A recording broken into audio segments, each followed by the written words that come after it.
Hi, why is it so hard for us to make lasting changes in our life? And where do our limiting beliefs and negative patterns come from? And more importantly, how can we overcome them? Today's episode of the Power Talks for Remarkable Females is all about how to use the power of your own subconscious mind for more happiness, health, and success.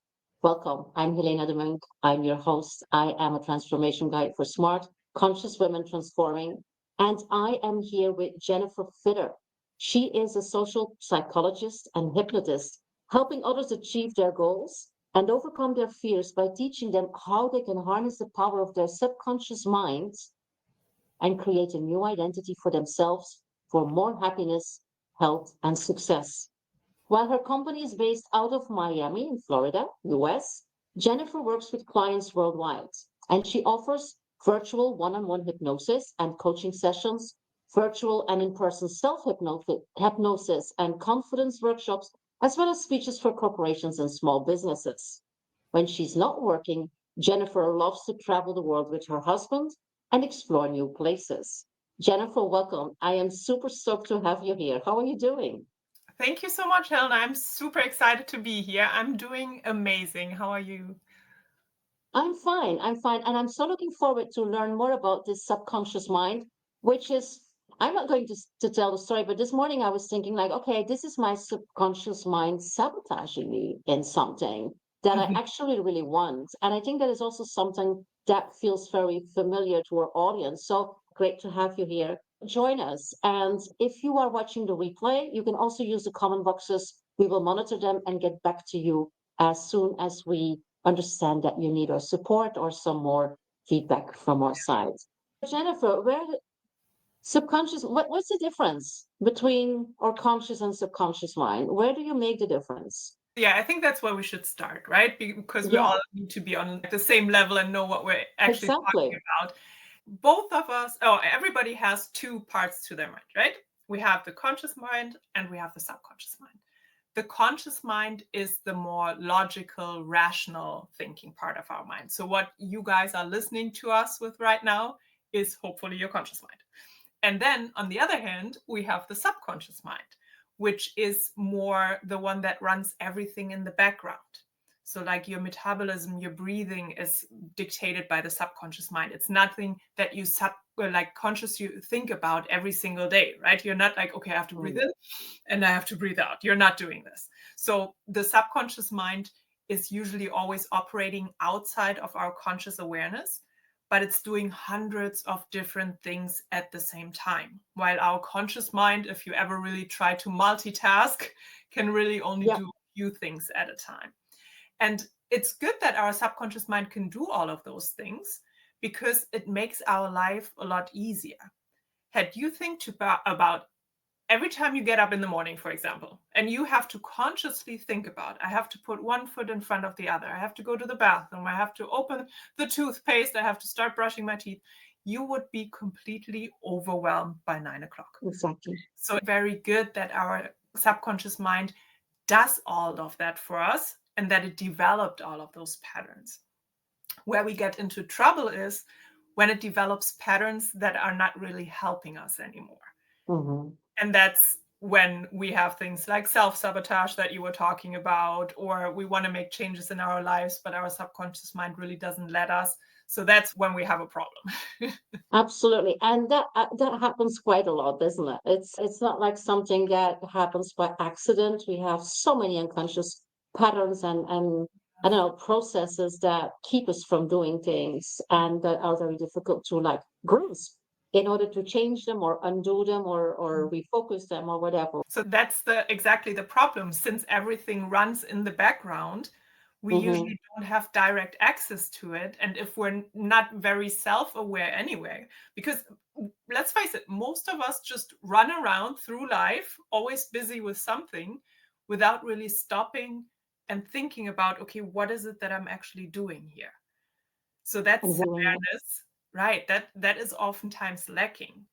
But to really become clear about, okay, what is actually holding me back? Why am I repeating the same patterns over and over again? I always like to take examples from the fitness field because I used to be a personal fitness trainer for a long time. And I think most of us can relate to like having a fitness goal and then not achieving it. We've all been there. It's really being able to say, okay, I keep repeating the same binge eating habits. I know I don't want to eat the chips on the couch anymore at night. And in the morning, I make the decision it's not going to happen. And come 8 o'clock, I'm sitting there in front of the TV with my chips. What the hell? And that is something where the first step always has to be, okay, you have to be able to pause and really take an honest look at your life and say, okay, what are the patterns that I actually have? And where are they coming from?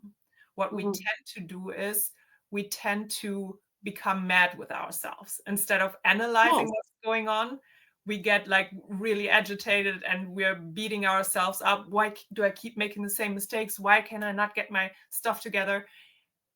But what we have to realize is the subconscious mind does everything it does for a reason. And that reason is usually to keep us safe. So if it has developed a pattern of some sort that doesn't serve us anymore, we have to find out, okay, what is the purpose of this pattern? Maybe I work a lot with entrepreneurs who want to switch from the 9 to 5 and they want to build their business. So it's like aspiring or new entrepreneurs. And we're dealing a lot with fear of failure, fear of rejection. And they sabotage their own success by redoing their website 100 different times.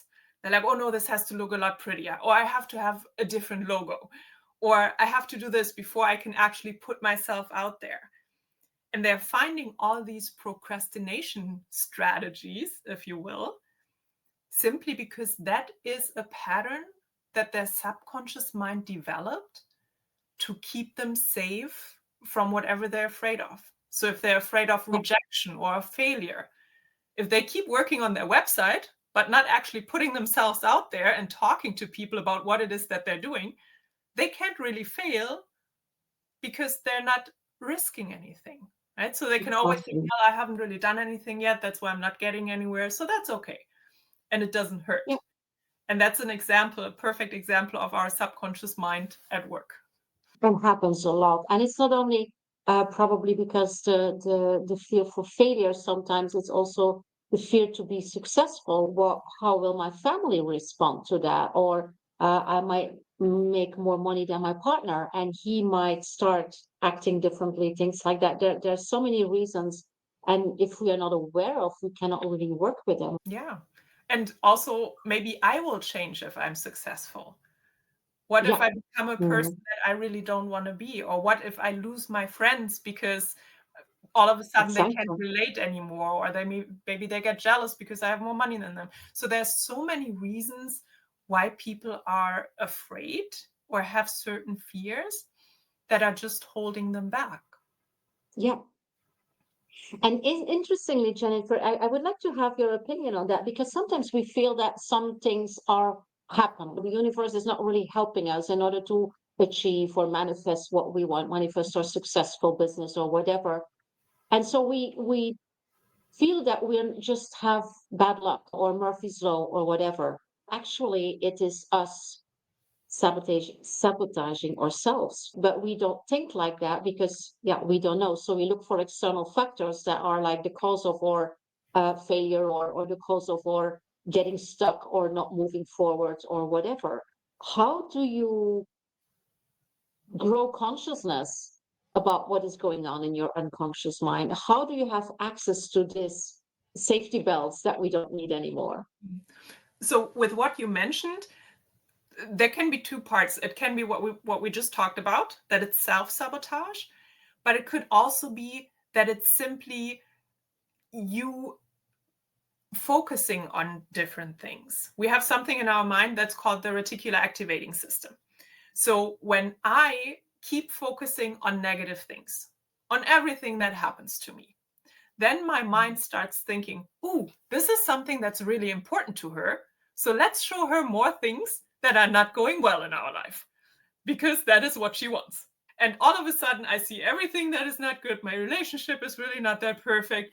Maybe I have a crappy car. Maybe I don't make as much money as I want to. Maybe I didn't get that one client that I really hoped I was getting to. And all of a sudden, you're in this negative spiral.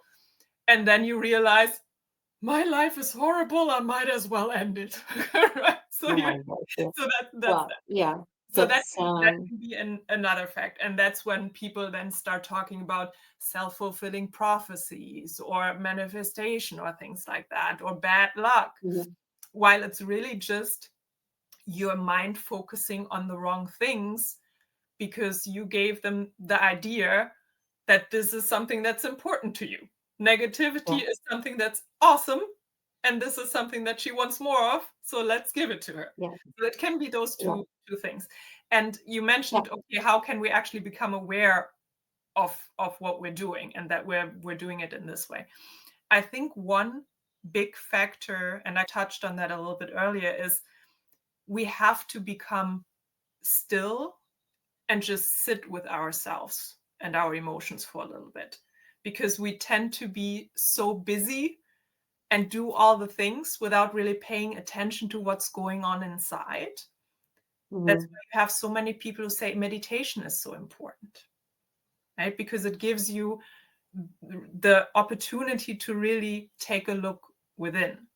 But you don't even have to do meditation. If you're just taking in the mornings 10 minutes and think about, okay, what is it that I actually want from my life? mhm, What is it that I want to focus on today? What is it that's important to me? Then you're giving completely different signals to your subconscious mind instead of just jumping in and, okay, I have to check my emails, I have to do this, and I have to do this, and this. If you're setting your day up with intention, giving yourself the space to really direct your own life, to direct your attention, to direct your subconscious mind, then you're more likely to recognize when you're falling into patterns that you don't want to fall into and what those patterns actually are. mhm. And you gain a lot more control over your life.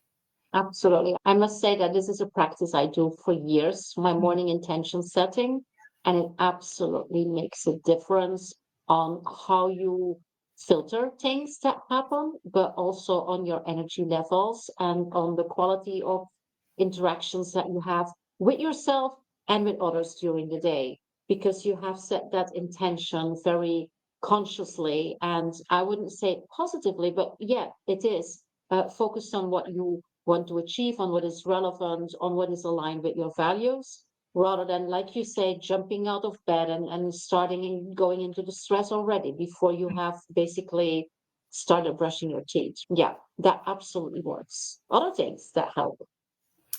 I think another thing that helps is to really, I personally like to do visualizations. They're not for Mm-hmm. everybody, but I think it's a great way to really become more clear about what it is that you actually want. Because we're Yeah. also living in a society where we're always going for what we think we should want, if that makes sense. Yeah. Like, be it from our Absolutely. parents, be it from our peer groups, be it from just society in general, right? Yeah. Maybe I think I should make a lot of money and I should have this successful business and all those things, while deep down inside, that's really not what I want. Maybe I just want to live Mm-hmm. somewhere, a simple life on an island and drink coconut water every morning. I don't know. But if I don't take the time to really allow my mind to wander, and then, and now it might get a little bit woo, but feel within, like you want to acknowledge the feelings that you have when you're doing those visualizations. Does that Mm-hmm. actually Yeah. feel aligned with what I want from my life? Yeah. Or am I just setting all those goals because I think I have to, or because I'm expected to? And that's why I like to do visualizations when I have a certain goal. I put myself, okay, 5 years from now, and I actually achieved that goal. How do I feel? Yeah. Does it light me up? Do I have a lot of energy? Am I excited about it? Or is it like, Mm. I don't know. If it's like Yeah. this, feeling, okay, maybe it's the wrong goal then. Yeah. Let's dial back and see maybe a different goal would work better. I love that you bring that up, that we have a lot of ideas and goals and plans and ambitions and aspirations, whatever you want to call it, that are not really ours, Yes. that are basically like injected by the way we have been brought up, by system, by social media, by the media, by whatever external factor that is not really aligned with who we really are. And the only one that really knows who we are, that's ourselves. And if we have our values clear, and if we dare to step out of what is expected from us and step into, you say, I love this future self. What is it that, or who is it that I want to be in 3, 5, 10 years, depending on your perspective? Or you can try the different ones and feel what that is and really have a very vivid experience of with all your senses of what it could be and bring that to a kind of reality. I was told that with that we trick our brain because our brain cannot really make a difference between what is real and imagination. If we trick it enough, it starts working towards that. And that's something that we all can do if we take the time for that and if we are bold enough to dream big and to dream our own dreams and to have our own definition of success and what our life should be like instead of what is dictated by society, right? How does that resonate with you, Jennifer? No, 100%. And that's also the Mm, reason why when you have people talking about manifestation, for example, that they always say, no, you have to feel it as if it already happened. exactly. Because what happens then, it's really not as much woo-woo as people make it out to be. Because It's not. if you live in a state of, hey, I have already accomplished whatever it is that I set out to achieve, you are behaving in a completely different way. Yeah. If we're going back to the fitness example, if you already behave like a person who is fit, who is healthy, who enjoys moving, then you're going to start doing those things Yeah. and you're going to achieve the physique or whatever it is that you're striving for much faster simply because Hmm. you're already that person. And that's what I try to explain to my clients. I have a program that's called the interchange method, which basically works exactly with that. It's about changing your personality to be the person that is able to actually achieve those goals. Because Yeah. sometimes when you want to make changes in your life, it's not happening simply because you are not the person yet who is able to achieve those, because you don't have the Mm, habits yet in place. Maybe you don't have the values. You certainly don't have the priorities that it takes. And it doesn't matter mm, what area of your life it is, if it's business, if it's fitness, if yeah. it's relationships. So that's always Yeah. something we have to consider. Okay, if I want to make changes in my life, who is the person that I have to become? I love that. And you know what? What I do also, if you have this clear view of your future self, right? She becomes like an inner compass because she is already at Yeah. least in you. She's already you. And so when you make decisions of choices, what I do is I give you an example. For me, health is a very important thing. And another thing that I really like is chocolate. When I open the fridge and I see this piece of chocolate in the fridge, I asked myself, what would she do? And of course, we know what she would do. Yeah. But basically, that's a very good reference and framework for me, having this clear vision of who I want to become and what is really relevant for me. And I said, what would my future self or my higher self do? And Yes. then I don't always have to choose for that, but it's a consciousness. It's about being much more aware of the choices that we make instead of, in my example, just opening the fridge and grabbing that piece of chocolate and eating it. It's at least we make a choice. We Mhm. don't have it like this unconscious habits. And I really like this. And you can do that for a lot of things. You can do that also if you want to if you want to make a promotion, if you want to grow in your career, if you want to become an entrepreneur while you're an executive. If you want to develop a different vision, just ask yourself that question when you make choices is this choice or decision leading towards where I want to be, where I want to go or not? And if it's not, even if it's something very nice or funny, chances are that you say no, and that's serving you a lot better than if you just go for it without thinking. And that Yeah. goes back to the question you asked me earlier, how can I become more aware? Ask yourself that question. Mm.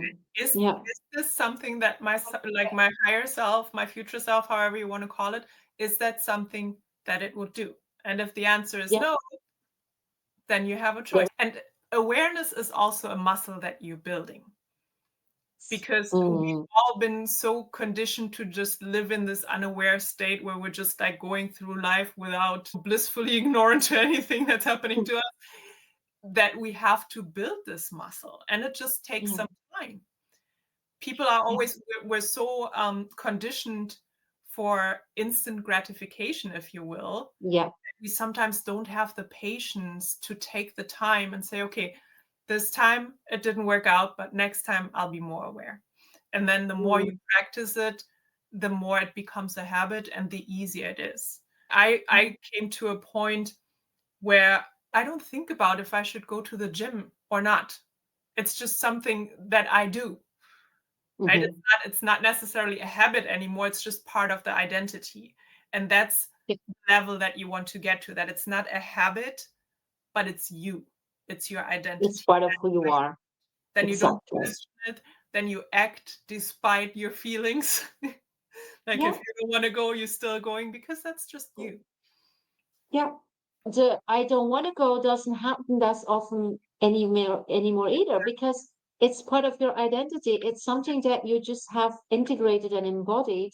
And also that is a focus, because if you can, and I believe that because this is something that I have done. If you can work on yourself, so basically, whatever you do, you focus on this is a good thing, and I just like to do that. Or for the minimum, it's neutral. Mm. Instead of saying, I have to do this, I don't feel like doing that, blah, blah, blah, and you're gone, your mind is gone. But if you say, okay, my example is accounting. Apologies for all the accountants listening in. I love what you do. I'm so grateful for your accounting work, but I hated it. And so every time I had to do the preparation for my accounting, I was like, oh, okay, this is going to be a bad afternoon. Please, everybody stay out of my room. And I said, why are you doing this? Because you're already preparing yourself to have an unpleasant afternoon. Why would I do that? And so I started to make it pleasant. I had sometimes music, burned my scented candles, making a fun environment. And I just started to say, okay, I'm going to do my accounting, and it's fine. And these are things that we teach ourselves. It's also how we think about things and how we direct our value system and our qualifications of simple things. And I think that it is something that is very easy to learn. And Yeah. it's also a beautiful example if you're listening in and you're a parent, it's a beautiful example for your children to Yeah. teach them also to feel happy about things and to be positive about things, or at least neutral, instead of dragging themselves into a task or a habit or a situation, because it doesn't serve you. On Yeah. the contrary, because you have to do it anyway, you can at least have fun. Again, fine tune that reticular activating system we were talking about. If you Yeah, focus on the positive in things, your mind will search for more positive things to give you. And that will yeah, automatically make your day better then, starting with exactly. accounting or not. Yeah, exactly. Now, I want to wind back, Jennifer, to what you said. It is about being still, right? Take 10 minutes every day to do this, to reflect on who you want to be or become. And the thing is, quite often I hear people say, I don't want that. I don't want to, I cannot be still for 10 minutes. I need music, I need noise, I need whatever, because I don't like to be with myself. So when you say this awareness is a muscle that you have to build, Mhm. can you do that also with this stillness? You definitely can. And there's different reasons to why people think they can't do something. When we're talking about, we hear that a lot in the context of meditation. Or I can't meditate Yeah, because my mind is always so busy. And it's like this misconception of you just have to sit there and you can't allow any thought to be there. And that will never happen because your mind is always thinking mm, constantly. There is never ever a time where it doesn't think things, but it's about just being able to let that thought pass without dwelling on it. yeah, And then you have, on the other hand, you also have people who are just afraid. Okay, what happens if I actually do look inside and I don't like what I see? That's a problem then. And they're Yeah. scared of that. So what I Mm. like to tell people who are just starting out, and that's actually a technique that I learned from Mo Gadat, who has like a beautiful books on happiness. He has this project of 1 billion happy. And he says, okay, if you can't meditate because you have a feeling that your mind is always wandering and it's always doing, take half an hour and allow your mind to do just that. But give it certain rules. Tell your mind, okay, you can think whatever you want to think, but the rule is every thought just once, and we're not judging, and then we're moving on. And you say, okay, give me a thought. It's like, oh, I'm bored. Okay, great. Next. Oh, I still have to make dinner. Okay, great. Next. And you just keep doing that, and you will get to a point where your mind runs out of thoughts, if you will, where your mind's okay, I don't have anything. I don't know. I'm done. Yeah. I'm done ruminating. I'm done complaining. Yeah. Mm. Because what also happens a lot to us, since we're so busy all the time, our subconscious mind gets the feeling, hey, nobody's really listening to me. So when it does get the chance to speak up, when you're trying to do meditation or whatever, then everything floods in because it's okay, this is my chance. This is what I always wanted to tell you. But if you give it on a regular basis, and it doesn't even have to be half an hour as a long time to start with, but do it for 5 minutes. Just, hey, mind, is there anything you want to tell me? Is there anything you want to think right now? Go ahead, knock yourself out. And if you really do that on a regular basis, and I did that for quite some time when I was at a point in my life where really everything was going crazy and I didn't know where I was. And I took half an hour every single day. And I got to a point where I really only needed 5 minutes because there was nothing to think about. Everything was out, right? And then my mind could start doing its regular thinking, which was just like thoughts passing by, and then that's it, and let it go. Yeah. One of the rules, though, was you were not allowed to repeat.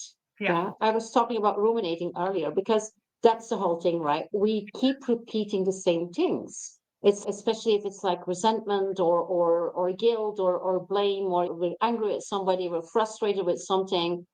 How do you avoid that ruminating? Because it's very easy to give that instruction only one time, but we know how that works. Yeah. So what's your advice not to do that, not to repeat it all the time? There's different techniques that you can use. I personally like pattern interrupts a lot, which is basically, one of them was made famous by Mel Robbins, but it actually exists like way before then. It comes somewhere from NLP, way back in the years of neuro-linguistic programming, where you basically just, because ruminating is also a pattern of the subconscious mind, just like anything else, like brushing your teeth and not thinking about it, it's a pattern. And you want to interrupt that pattern as soon as you recognize it, because what it does is it frees up your mind then, so you can redirect it into a different thought pattern. And the way you can use a pattern interrupt is simply by interrupting the pattern. And you can do that in different ways. You can just say, stop.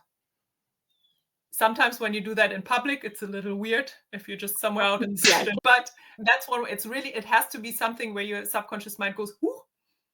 And that millisecond is enough to then redirect. So you can splash some cold water in your face. You can just squeeze your hand or your finger like real tight. You can clap. You can say a specific word that you say, okay, this is going to be my pattern interrupt word. So whatever it is that gives this shock moment to your mind, if you will, that frees up the space to then redirect. And that's just a great method that I give everybody who has problem with really ruminating. Because what we also have to consider is the more you think about things, the more you strengthen those pathways in your mind. It's like it comes from a dirt road into a highway, and then you're back again in that negative spiral where you keep replaying conversations that you had with somebody that didn't go well, or any kind of guilt treatments that you're giving yourself or other people gave you. So you want to avoid any kind of repetition of negative things in your life, because you're just going to strengthen them. Yeah. Absolutely. Anything else but pattern interrupt? Although I like that a lot. It, Anything else to stop these ideas? like reframing is a good Hmm. technique as well, especially when we're talking about things like not feeling good enough, or I'm trying to think of a good example to give you, but basically anything that is a negative experience or a negative phrase that you keep repeating, you can start reframing it by asking yourself, is that actually true? Because it might not be true. Like when you say you are in a job and you messed up a presentation or something, and you say, I'm really not good at my job, I should quit. Okay, is that actually true? Okay, maybe it's not true 100% of the time. Like the other day I gave a presentation, it was actually pretty good. So maybe I just messed this one up. Okay, but did you actually mess up that presentation? Okay, maybe I didn't mess up the whole presentation. Maybe it was just that one slide that I didn't explain. And then you keep going, and all of a Yeah. sudden you're like, oh, it wasn't actually that bad. So it's about, or if you do find out, okay, it was that bad, because that might happen once in a while, then at least you have a point where you can touch on, you say, okay, how can I make it better next time? Instead of going into this spiral of I'm not good enough, or I shouldn't be here, whatever it is that you're going down there. We're now talking a lot about what to do and how to do it on your own. Of course, we're both coaches and working with clients that look for support in these things. But where can you find support? And I'm not talking about us, I'm not talking about coaches, but how can you like activate your network of support and find the right partners to help you with these conversations? Because having that type of conversations with somebody else also really can help, right? Yeah, I think if you have somebody in your life, and I always use my own husband as an example because he's great at that, that you can just Mm, tell everything that you're thinking, because we're so caught up in our own mind that we're not objective. When we think, mhm. okay, this really didn't go well and I messed this all up and this is horrible. And when you then tell somebody else who you can trust and you know who won't judge you, then I think it's very valuable because they have a totally different viewpoint on the situation. And then Yeah, they can help you reframe it, because simply by giving you a different angle, a different perspective on the matter. And not for anything, yeah, that's also what we as coaches do. That's basically our own exactly. job, reframing your experience and showing you different perspectives. So if you have somebody in your life who you can really trust, and you know who won't judge you. And you can even tell Yeah, that person, hey, I don't want you to fix anything. I just want you to tell me, how do you see that when I tell you yeah. this, right? And then, So you can actually train each other, right? yeah, yeah, Yeah. So exactly. if you would like to train your partner or a dear friend, somebody that you can trust in doing this reframing work, what would like the three or four most important questions in order to start training each other? What would be like the questions you ask each other in order to do that, to do this reframing job? It always depends a little bit on what the actual problem is. But in general, I would always, when we're talking about any kind of negative thoughts or anything that we're like spiraling down into, the first thing would always be, is that actually true? Because Mm, most of the time it's not. It's just your subjective interpretation of what happened. It's not actually the truth. It's just how you feel about things. And feelings mm, and what actually happened are two completely different things. yeah. So that would be the first one. The second one would be, if you were a different person, if you would be a bystander, somebody watching the situation, what would you see? Because Mm. then you get a little bit more an objective view of the of thing. Yeah, more the observer role. Yeah, Yeah, yeah. dissociating from the situation.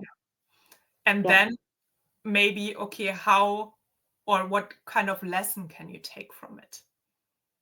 Because we're always, especially when we're talking about failures or things like that, you can always draw a lesson from it.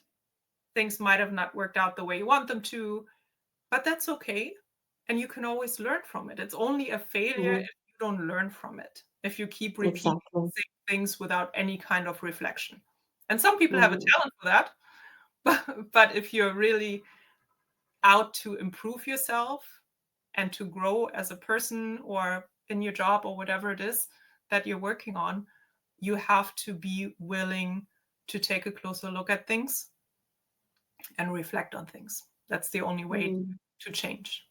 And so, if we are looking at personal growth or striving for happiness or for joy, this awareness, becoming aware of these patterns is a very important thing. What we left, because we all know this limiting beliefs, and most of us know about limiting beliefs, but a lot of them are limiting beliefs that we are aware of, that we hear ourselves thinking. So that's basically in our conscious mind, right? Mhm. And then there's the ones that are in the subconscious mind, as you already explained, where they're just patterns that happen in order to keep us safe, like limiting beliefs are also. Is there a difference between treatment of the limiting beliefs that we are aware of and the ones that we're not aware of?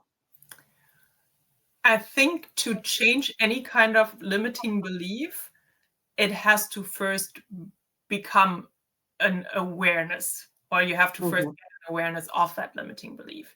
You can't Yeah. change anything inside the subconscious mind that you don't know is there.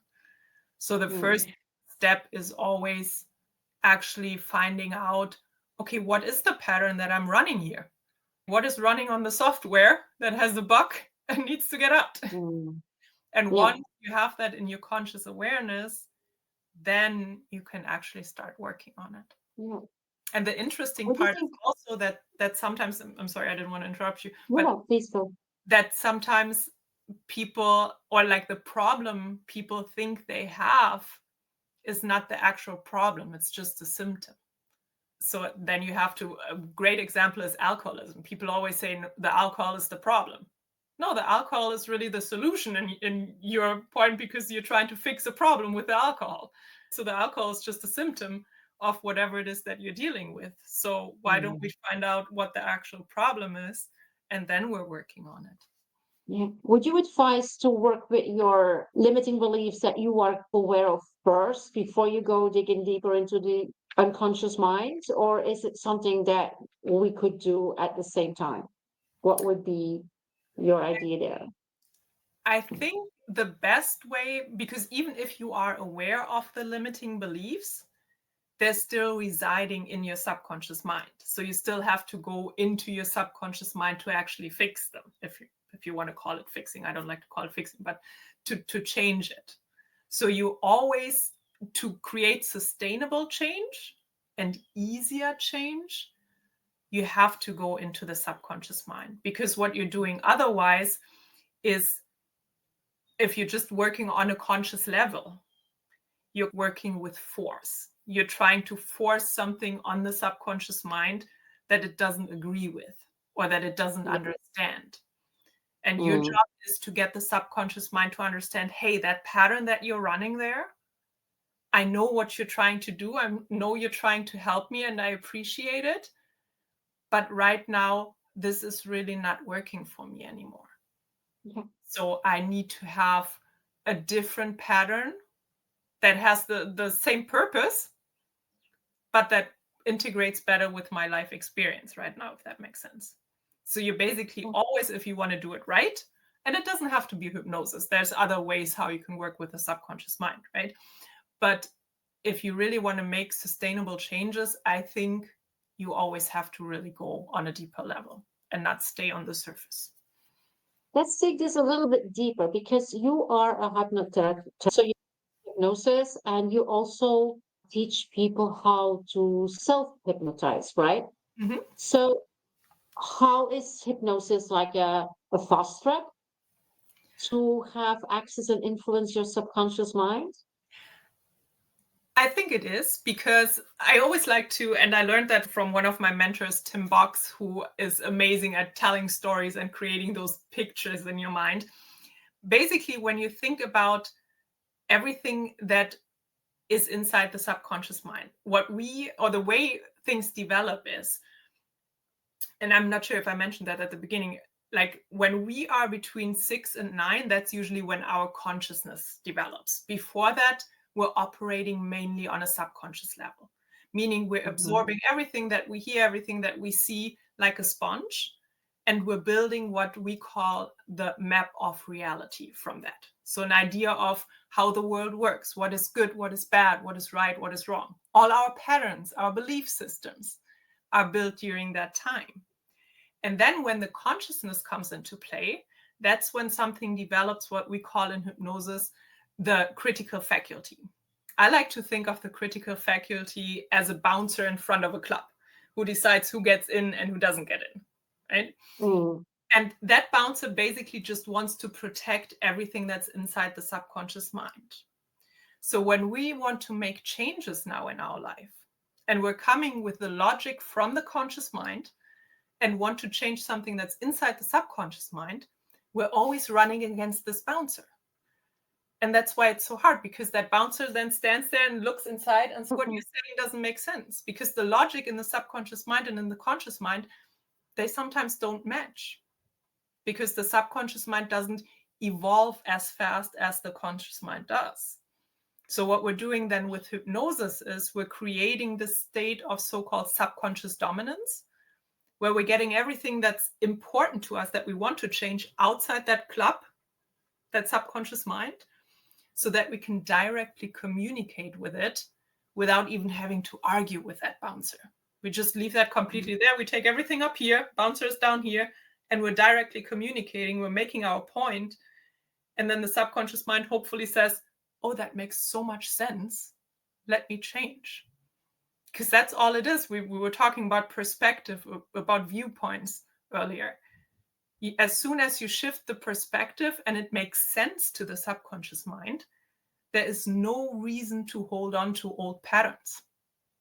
And that's why hypnosis works like this. Because as soon as you you understand, why would you keep doing it if it doesn't make sense to you anymore? Yeah. And that's it. How easy is it to self-hypnose? I think when you have the right technique, it's pretty easy. I usually teach it to my clients. I do a 3-session protocol. The first session is the actual change. The second session, we make sure the change is complete. And then the third session, I show you how to do it yourself. And that's a process of probably 15 to 20 minutes. So the art comes in explaining to the subconscious mind then why change is necessary. And that is just a matter of, again, repetition of experience. So the more often you do it, then the better you're going to get at it. Just like we as coaches, when we're starting out in our career, you're like, sometimes you can help a client, sometimes you can't. But then the longer you do it, the more experience you have, the easier it is for you to really change somebody's perspective. And that is you have the same job as somebody who does self-hypnosis. Just change your own perspective. Does that mean you can also do something wrong in the beginning of your learning process when you not wrong, it just can't work. Sometimes it just doesn't work. It just doesn't work. It's not like you can make things worse. No. Okay. So it's just a matter of really being able to make the right points to convince. Yeah, beautiful. Jennifer, for people who want to find out more about what you do and how you do it, what is the easiest way for our audience to connect with you, to contact you? The easiest way is to just hop on over to my website. It's Jennifer. I'm just now seeing the comments. Thank you for asking, Sarah. So self-hypnosis can't go wrong. The only thing that can happen is really that it doesn't work for you. And if it doesn't, then you know, okay, I haven't figured out a way yet how to make the shift. And that's when you can reach out to somebody else, because maybe they have more experience and they can tag on there then. But yeah, like I said, the easiest way to get in touch with me is through my website, jenniferfidder.com. And there you will find links to social media and everything. So if you start out there, you're usually in good hands. I have put your website URL also in the comments. And there's also a freebie there for people coming on the homepage, right? What is it? I have a couple of free hypnosis downloads. One for sleep, which is amazing. I'm not sure if it's actually on the homepage. If it's not, just text me and I'll send it to you. And one for business confidence, since I work a lot with new business owners or entrepreneurs, there's a business confidence hypnosis as well. Yeah, wonderful. Thank you so much for this generosity. Last word, last advice for the audience in terms of? I think if you want to make changes in your life, don't be scared of yourself.